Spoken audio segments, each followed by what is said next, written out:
Joint mobility. We'll go for about an hour today. If you are new to joint mobility is high repetition, low impact exercise, and it's designed to remove the joint salts that accrue between your different joints. You've got a lubricant that's called synovial fluid. And the synovial fluid can be replaced and replenished, but it has to be done through movement. So we do high repetition, low impact, flexion, extension, rotations to really, literally get the rust out of your hinge. Now, let's begin. Stay with your feet about hip width apart. Keep your teeth closed. Begin breathing in and out through your nose. We'll start from the neck and work our way down, and then we'll work our way out. We'll begin with extending and flexing the neck. Inhale, look up.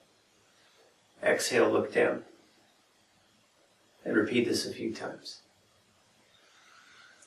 You do not have to inhale and exhale to match the movement, but you do have to inhale and exhale while you're going through joint mobility. Breathing in and out through the nose. Now the first few repetitions should just be kind of easy. And as you become warmer or looser, you gradually try to nudge your end ranges. Just a little bit. Can you go a little further as you flex or extend? Good. Back to center, and we'll look left and right. Again, keeping your teeth closed. Breathing in and out through your nose. There are basically 3 or 4 speeds for joint mobility. One is rehab speed, and that's really, really slowly. The other speed is just kind of normal, maybe a maintenance speed, medium. That's what we're doing today. And then you might even be able to go faster. The goal is not necessarily to go fast. The goal is find as many repetitions as you need to either improve your mobility, relieve stiffness, relieve pain, or any combination of those. Now we'll do neck lateral flexion. We just turn side to side. As you're doing the lateral flexion, do your best. Try to keep your neck relatively still. If you observe, my shoulders are more or less staying horizontal. My neck is more or less staying vertical, right? So I'm not going like this. It's really just very deep at the base of your skull. You're trying to turn side to side. And breathe.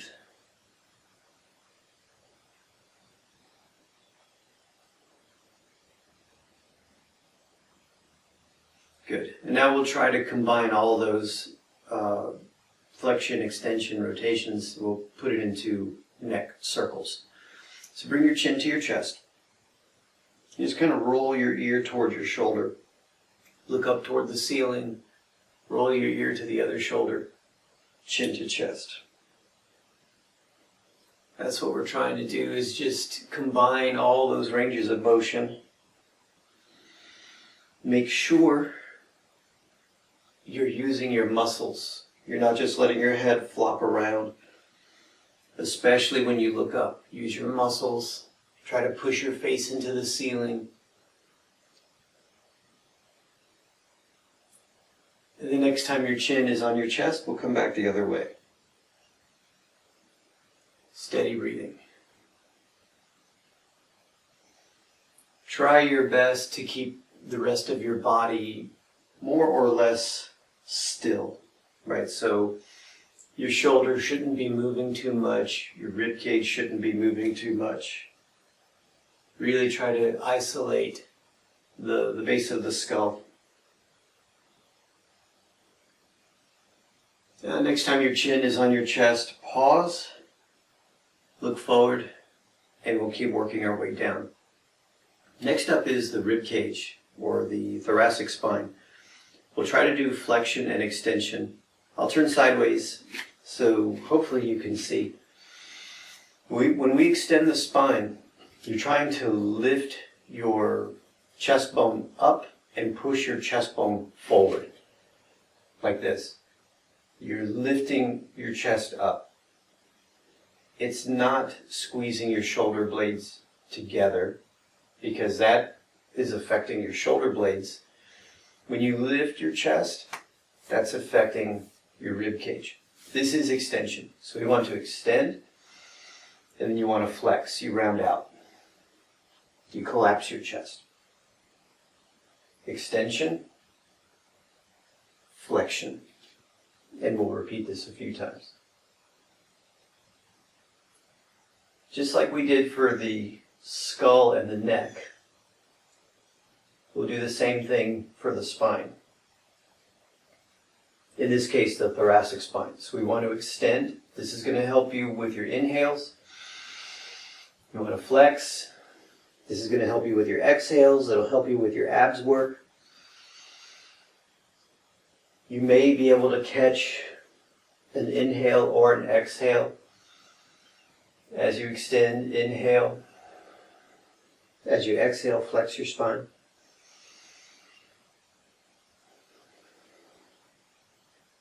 One more time.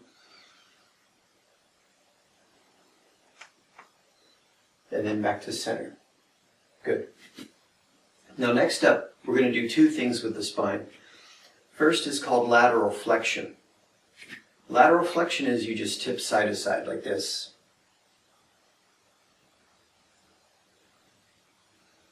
And breathe. Similar in scope to extension and flexion. You want to try to catch an inhale when you tip sideways, because here you're opening the side of the ribs. Inhale here. Exhale back to the center. Inhale. Exhale back to the center.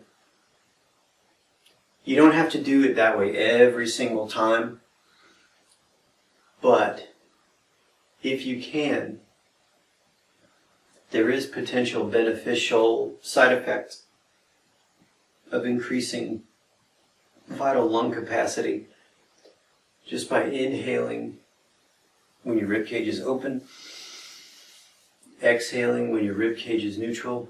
Inhale, exhale. Good. Next thing we try for the spine is called translation. So as we saw, when you flex your spine, I beg your pardon, lateral flexion, you see one part of your rib cage gets long, the other part of your rib cage gets short. That's lateral flexion. What we're going to try to do now is called lateral translation. Take our feet wide. And with translation, your rib cage more or less stays the same side. Stays the same size. There's a rib cage that shifts one side to the other here.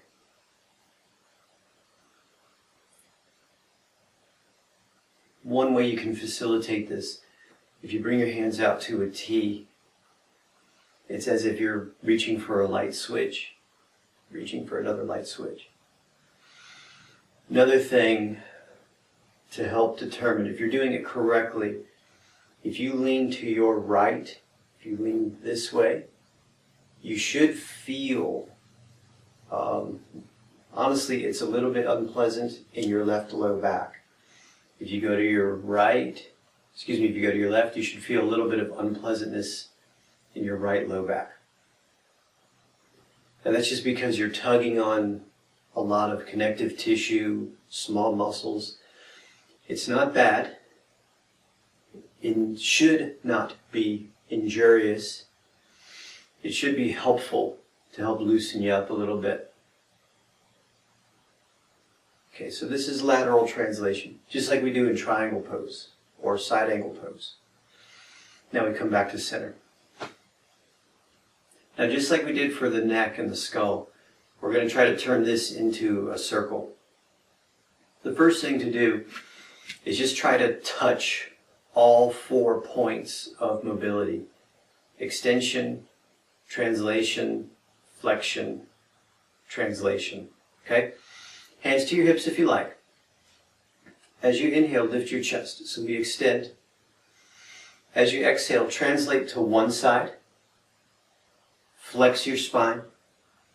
Translate to the other side. Extend your spine. So at first, be very, very, very clunky.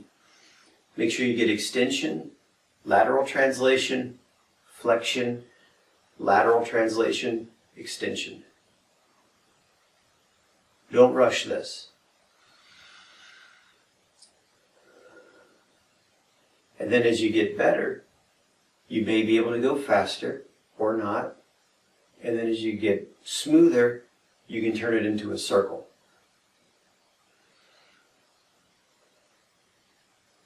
The circle doesn't matter too terribly much. What matters is that you're hitting all 4 points. Translation, extension, flexion.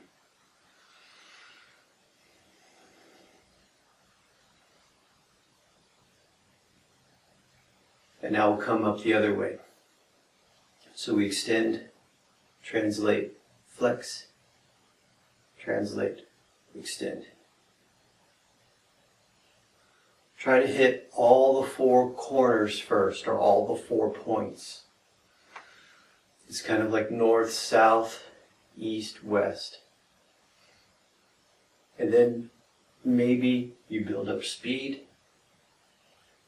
and maybe you turn it into a circle, and maybe not, and that's okay.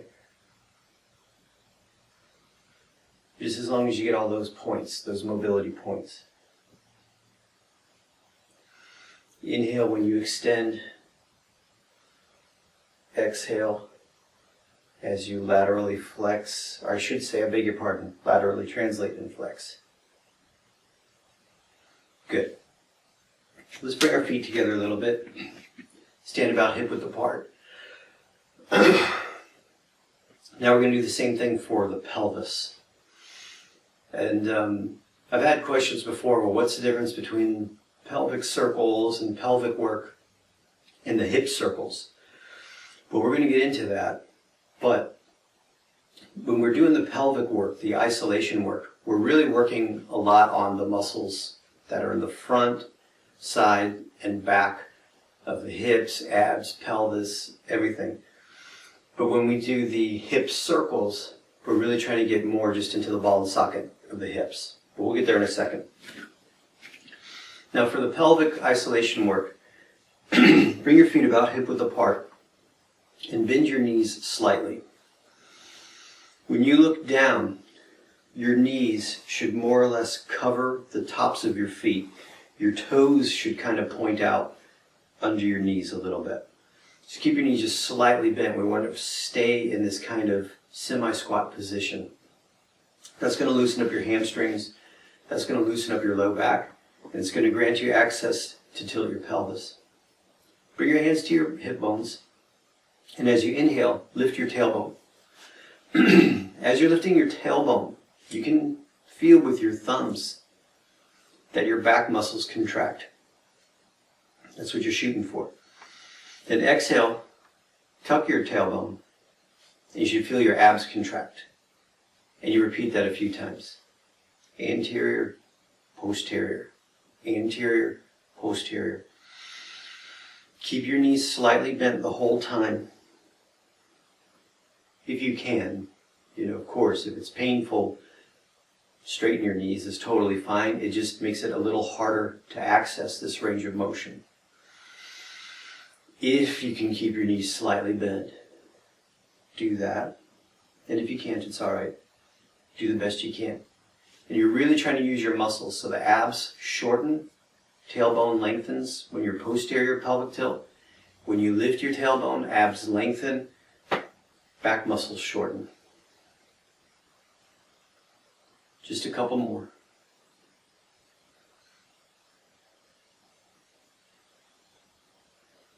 Good. Now back to neutral. And we'll go side to side. So straighten one leg, bend the other leg. Now as you're doing, these are lateral flexion or hip hiking.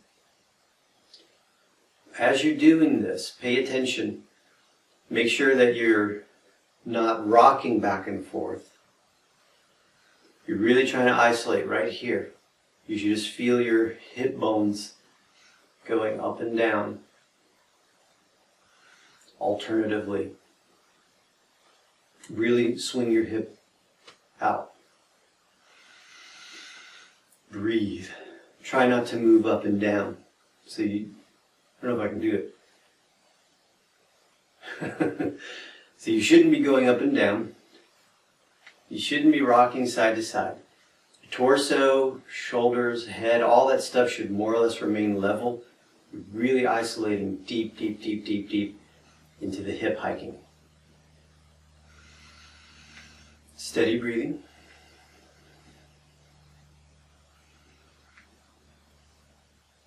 And just like we did for the neck, rib cage, we're going to do the same thing for the pelvis. We're going to try to hit all those 4 points of mobility. So arms loose or arms to your hips. At some point you'll see I'll drop my hands because I don't know why, it's just a habit that I've picked up. But you can keep your hands on your hips if you like. Anterior pelvic tilt first. Shift your hips to the side, one side or the other. Then the posterior pelvic tilt, shift your hips to the opposite side. Anterior, lateral, posterior, lateral. And you're just trying to hit all 4 mobility points. However you want to think about it. North, east, west, south, 12, 3, 6, 9.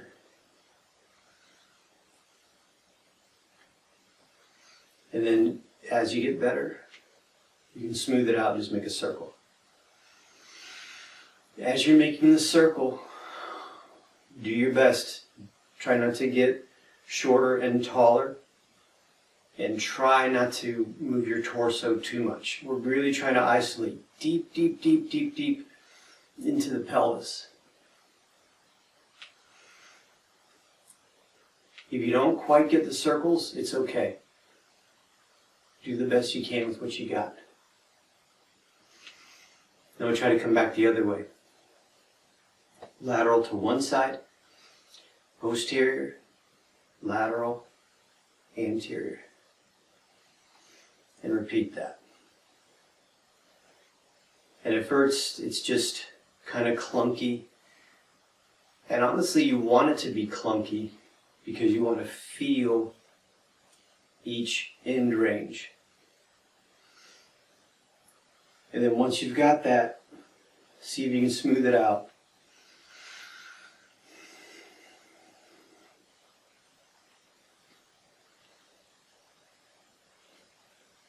If it's not quite super smooth, that's okay. You're just trying to get anterior, posterior, side to side.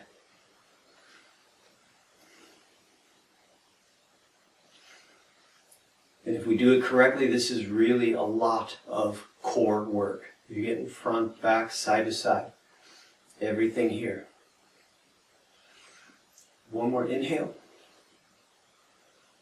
One more exhale. When you can find a space that you can stand up, please stand up. And now we'll take our feet wide. From here, this is where we put our hands on our hips. We'll do hip circles 2 ways. Keep your legs toned, keep your torso braced. And first we just do circles. Now more or less, as we're doing the hip circles, more or less, we're trying to just face forward. As my hips are rotating around, I'm more or less facing you the entire time. I'm not twisting and turning and moving around. I am more or less facing forward. We'll try a different variation in a second. But let's see if we can get this one down first. Keep your torso braced. Keep your legs braced. And that will force the mobility to occur where we want it to occur, in the ball and socket joint of the hip. Your circles can be really, really tiny. Your circles can be huge. It's just contingent upon where you're at today and working with what you got. Let's come back the other way.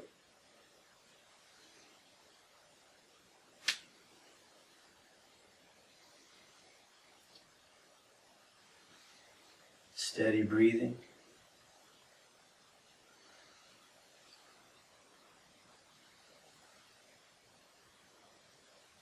I don't know if you can hear those pops and cracks, but I'm getting little pops and cracks in my low back.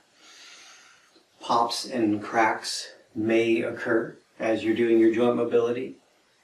The consensus is, as long as they don't hurt, you're fine.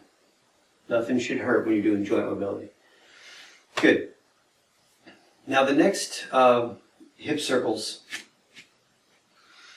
they might be a little more figure 8-ish. We'll go through it together and we'll do the best we can. I'll do my best to explain. You might need to soften your knees a little bit as you start to work your way through the new pattern. But if you can, try to keep your legs as stiff as possible. Now, first things first, this will be your right hip. It's my left hip, but your right hip. Turn your right hip so it goes forward. Right? So now, if you notice, I'm not facing you anymore. I'm at more or less a 45-degree angle. Hands to your hips, and we're just going to rock back and forth in that 45-degree angle here. So you're keeping your right hip forward, and you're going side to side at a 45-degree angle. And breathe. Now, next time you're forward, turn your opposite hip forward. You see, I'm not facing you anymore. I'm more or less a 45-degree angle opposite way. And then we rock back and forth that way.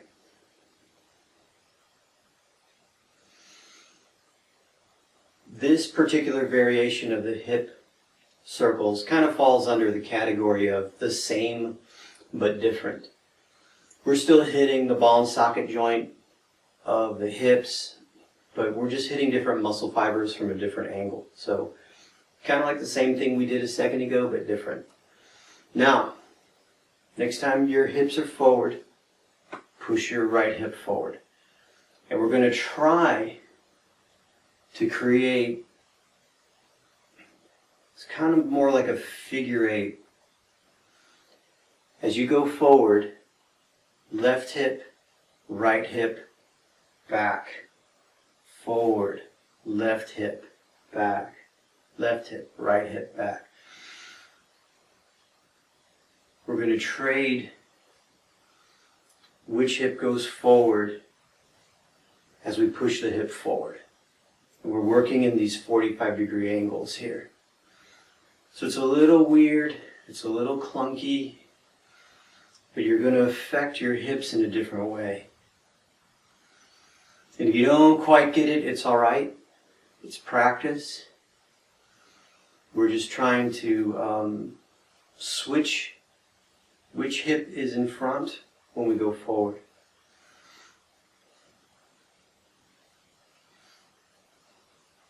And then if we try to turn that into a circle, that's when things get real wacky.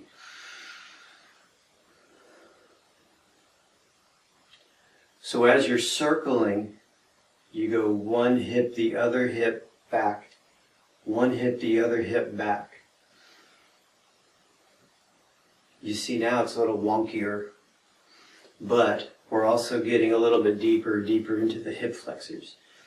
Let's see if we can come back the other way. Hip, hip, back. So you come up 45 degrees, 90 degrees, 45, back. Boom, boom, back. Hip, hip, back. Hip, hip, back. If you don't quite get it, it's all right.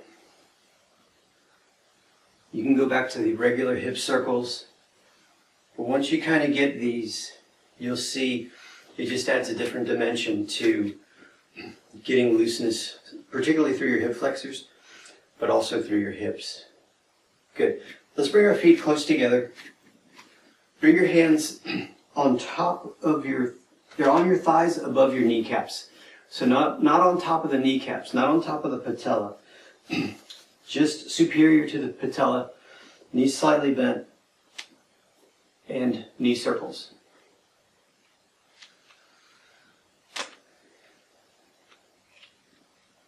You don't have to make big giant circles here.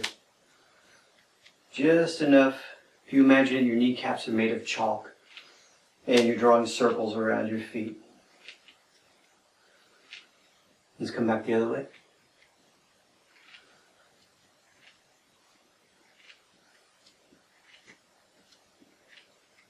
Can you hear my knees? I've got scarred meniscus. It just comes from being 52 years old, getting into leg locks from jiu-jitsu, all kinds of stuff. It doesn't hurt, it just doesn't sound great. Awesome. Now let's loosen up our feet a little bit. I'm going to turn sideways so you can see. Weight goes onto the right leg. Bend your left knee. Come up onto your toes and you just gently rock back and forth over your toes. It's not a whole lot of weight. If I lift my foot up, nothing happens. Just barely rocking back and forth. Keep your heel up off the ground. And if you want to, you can do the same thing with your fingers simultaneously. Extend and flex your fingers while you extend and flex your toes. Breathe. We'll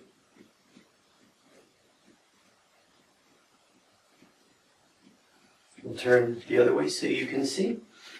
The weight goes into my left leg. Bend the right knee. Rock the toes back and forth.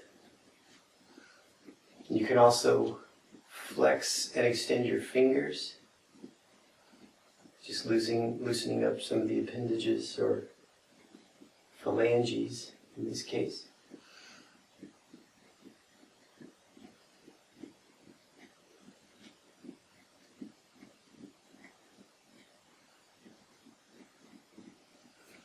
Good. Now let's just double check, see how you feel. How do you feel right now compared to the very first time you stood in this position right when we began about half an hour ago? Toes spread out, feet about hip width apart. Doing an internal scan. How do you feel? Awesome. There's no wrong answer. It's just whether or not you benefited from the joint mobility. So let's continue. We'll spend just a couple more minutes. Let's work our way up through the arms, through the shoulders, and then we'll call it a day. So from here, we'll start with shoulder rolls. Let your arms be loose. Bring your shoulders up to your ears. Squeeze your shoulder blades together. Pull your shoulder blades down. Pull your shoulder blades apart, lift them up, squeeze, pull them down. It's a lot of words for saying make circles. But you want to make sure that your shoulder blades are moving up and down and side to side. This is a shoulder blade thing, not an arm thing. So make sure you're feeling your shoulder blades go up, down, front, back. You're trying to leave your arms loose. Don't let your arms bend. You'll see some people, they will lift their arms, lift their shoulders, straighten their arms. Try not to. Just let your arms hang loose like ropes. Let's come back the other way.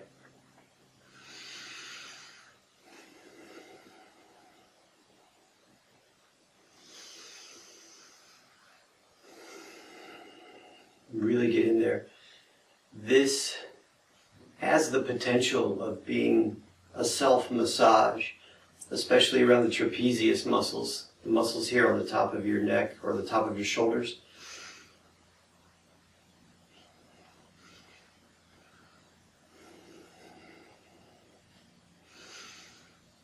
Good. And just let your arms hang loose. We'll bend and straighten the elbows a couple times. Make sure you completely straighten your elbows. You want to feel compression in your elbow joint when you straighten the arm and bend your arm. I still don't know what it is. I'm always sort of befuddled when I see people who won't move their arms through their full range of motion.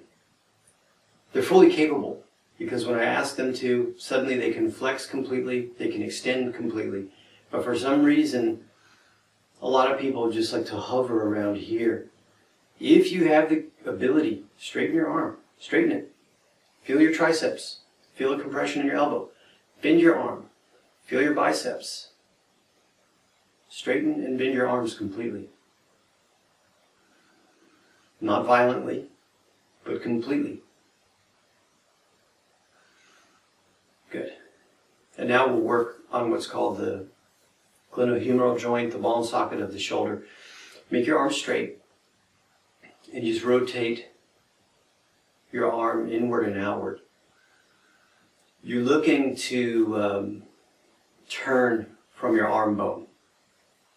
And the way you know you're turning from your arm bone is if you look at your elbow pit.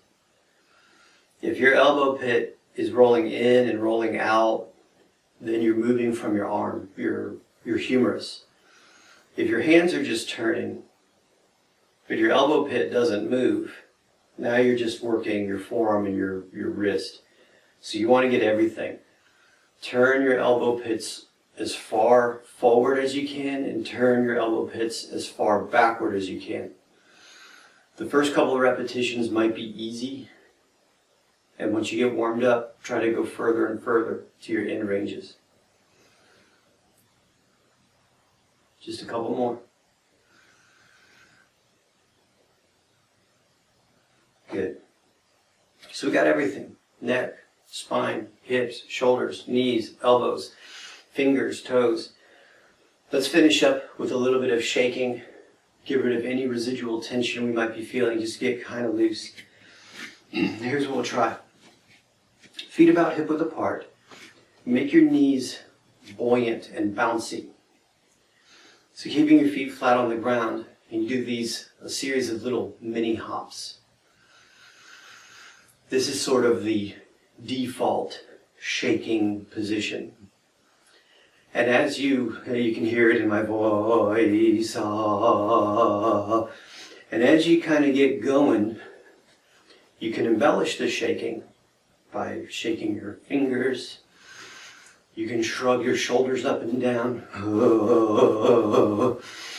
And you're literally just trying to rattle and shake any tension or any anxiety, any negative feelings.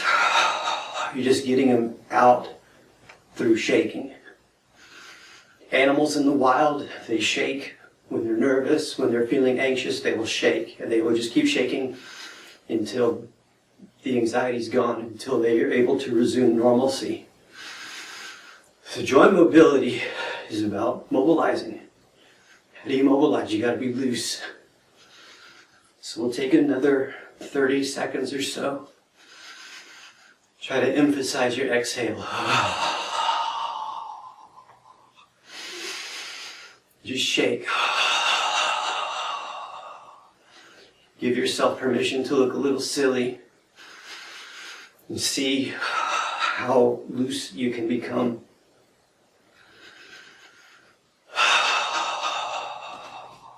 Stop. And just notice how you feel. You might feel a little tingly. Double check and correct that you're standing upright, breathing in and out through your nose. How do you feel now compared to half an hour ago? Awesome. Thank you for joining me today for some joint mobility. Make sure that you drink water because you've probably gotten truly some rust moving around in your circulatory system.